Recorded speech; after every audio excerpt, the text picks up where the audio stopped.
C'est bon? Ouais, nickel. J'ai l'impression que c'est à moi le vidéoclub. Et que...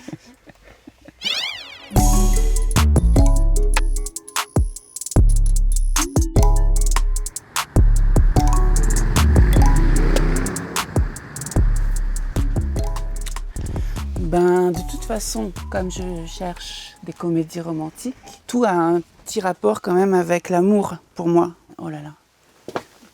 J'ai l'impression que c'est Noël. Crazy Amy de Apato, c'est magnifique parce que ça met au centre une des accès, mais en même temps, qu'est-ce qu'il y a de plus comique et magnifique que de mal s'aimer et de mal aimer l'autre. Parce que du coup, on a un chemin magnifique à faire pour aimer ces deux polarités, c'est-à-dire soi et puis l'amoureux en question. Cette fille, elle déborde dans sa robe, elle déborde dans sa vie.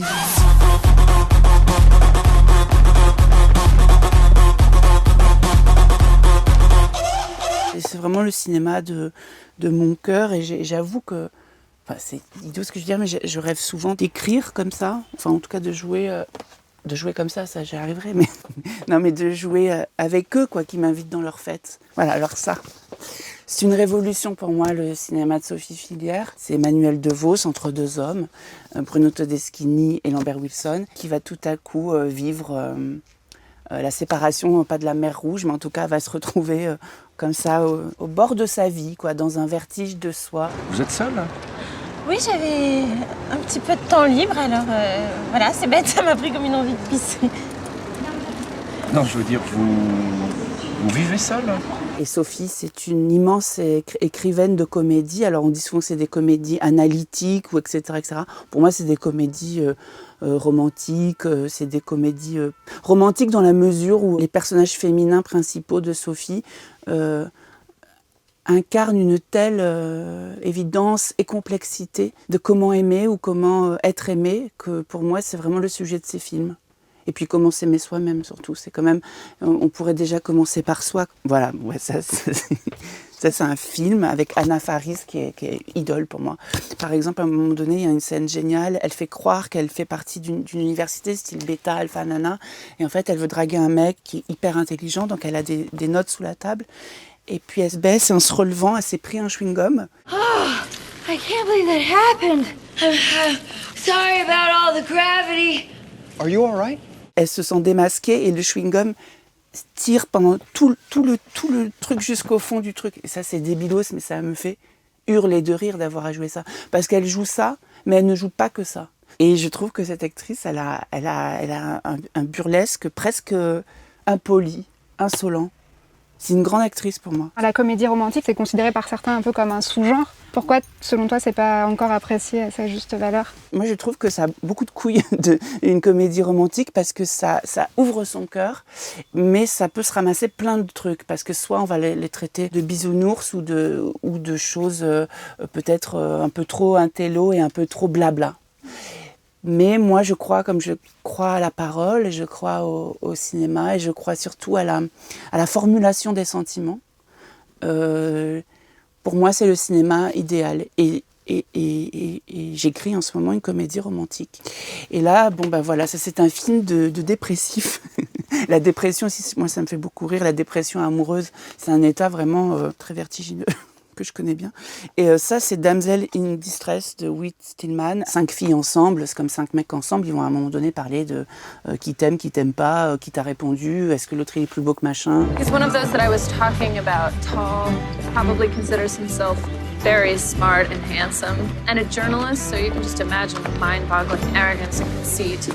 C'est un film de 2010, etc., un truc comme ça. Et il n'y a pas de portable, il n'y a rien. C'est des demoiselles un peu surannées, mais qui en même temps font des choses assez triviales, etc. Et j'aime bien ce mélange. Ça, non. Oh, ça, oui, ça j'adore. C'est Drew Barrymore et Adam Sandler. Et c'est très beau, c'est une fille qui perd la mémoire. Il faut la réactiver chaque matin. Elle se souvient plus de ce qui s'est passé, comme un poisson rouge, quoi. Et sur cette chose qui peut paraître un peu programmatique, on peut se dire, bon, ok, ils vont développer toutes les situations. Il y a autre chose derrière. Il y a un métafilm qui est, est-ce que chaque journée n'est pas absolument délicieuse avec son amoureux?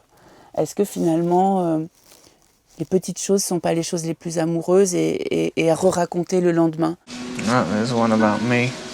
Reminder, he makes funny noises when I kiss his neck. Ça fait partie de ces comédies qui réparent. J'aime bien employer ce terme. C'est vraiment comédie qui répare l'absent quand on n'a pas d'amoureux, ou qui répare le présent, parce que justement ça lutte contre la fuite des sentiments. Les films comme ça avec des boucles temporelles, un peu, c'est une bonne matière à comédie romantique. C'est fou que tu dis ça, parce que justement j'écris un film qui sera constitué d'énormément de flashbacks. Parce qu'il y a là-dedans forcément une mélancolie absolument incarnée qui est de... Est-ce possible de saisir les affaires du cœur. Et puis parfois, ce que je trouve très beau, c'est qu'aussi, je trouve que quelqu'un comme chez Rohmer qui parle de ce qu'il vit ou qui fait le récit de ses histoires est aussi forte que si on voyait l'histoire. Ça, c'est un film que j'adore.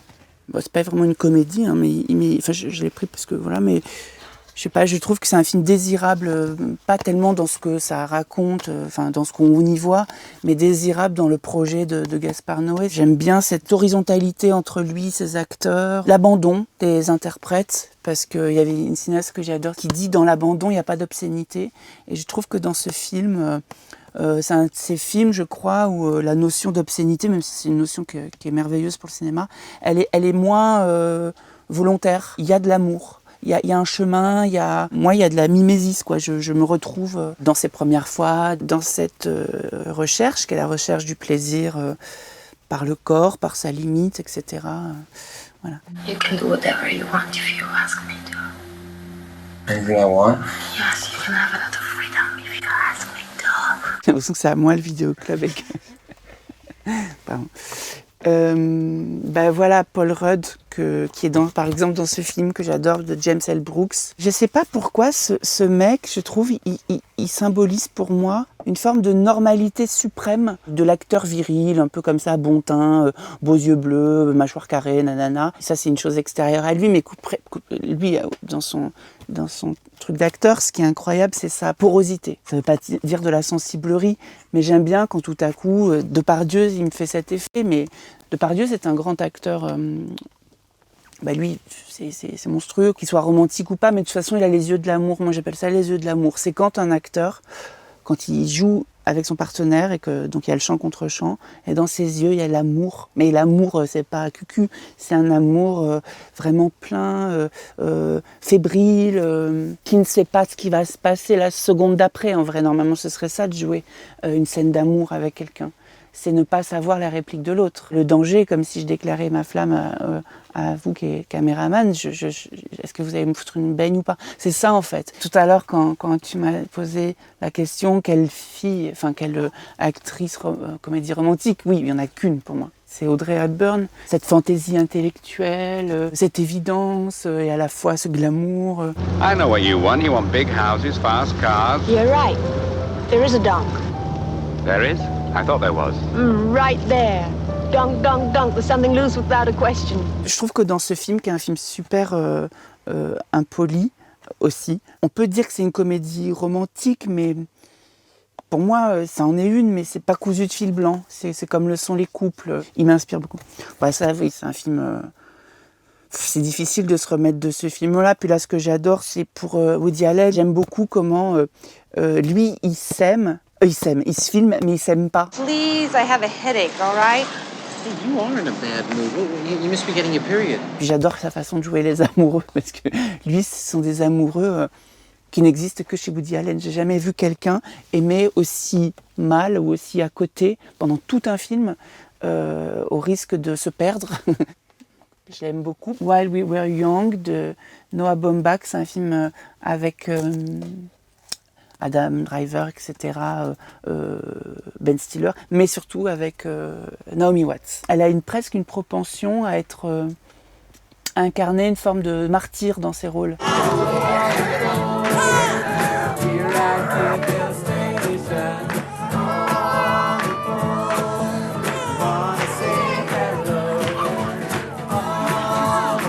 Pour moi, qu'est-ce que c'est qu'un acteur de comédie romantique? C'est quelqu'un qui va être emparé de quelqu'un d'autre. On va aimer voir en lui la naissance. Donc pour naître à l'amour, à la séparation, etc., pour naître à une nouvelle vie, un nouveau corps, il faut que les acteurs en question soient quand même pas des planches à pain, quoi. Il faut que ce soit des êtres qui peut-être ont vécu ça.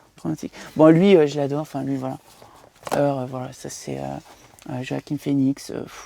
Il est en retard de sa vie, en retard de son cœur, le personnage.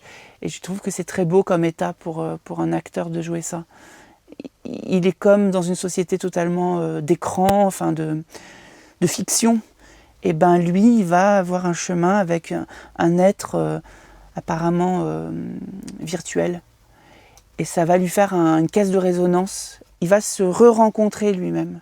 Enfin, dans sa façon d'aimer l'autre. C'est le plus beau des chemins romantiques finalement. Et même si ça passe par, bon, ce serait pas une comédie, mais par un suicide, c'est très beau parce qu'il y aura eu un chemin.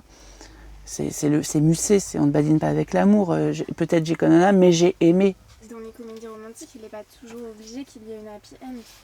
C'est vrai. Toute fin au cinéma est comment dire, même les fins ouvertes, c'est une fin. Bon, après, les séries nous luttent contre cette fatalité, mais c'est quand même inclus. Il va y avoir une fin. Et c'est peut-être la chose la plus romantique qui existe. C'est l'idée de la fin. Et peut-être que moi, je me rends compte en le disant, peut-être que là, dans le film que je veux faire, peut-être qu'il faudrait que j'ai l'audace de faire une fin comme ça, un peu majeure. Enfin, une fin enchanteuse. Voilà, qui enchanterait les spectateurs. Ben, il y a ça. C'est la trilogie de Richard Linklater avec Julie Delpy et Ethan Hawke. Richard Linklater, il est justement, c'est une très bonne contre-exemple à ce que je viens de dire, c'est sur la fin. C'est que lui, là, je pense que le projet de son cinéma, c'est de se dire non, on va pas finir l'histoire, on va la continuer. Et surtout, on va faire que la vie va se déposer dans ma fiction.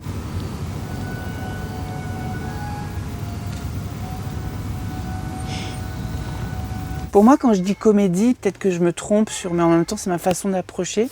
C'est parfois, j'aime aussi la simplicité et l'enfance qu'il y a, cette enfance comme originelle qu'il y a au geste de faire un film.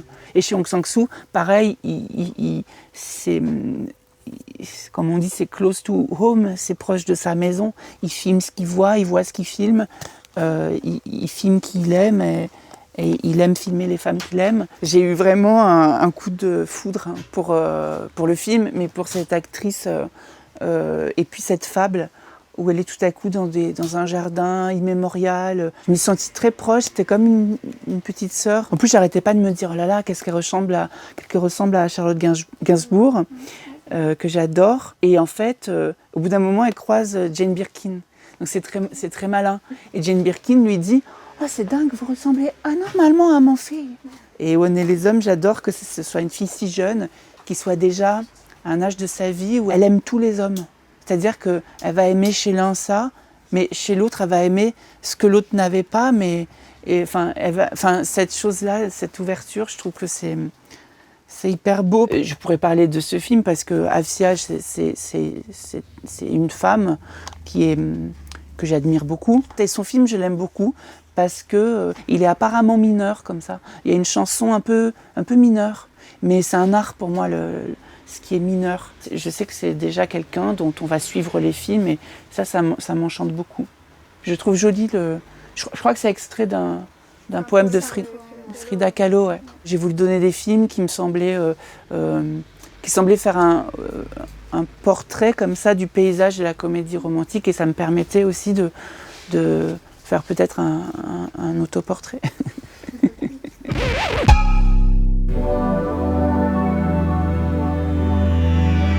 Dominique!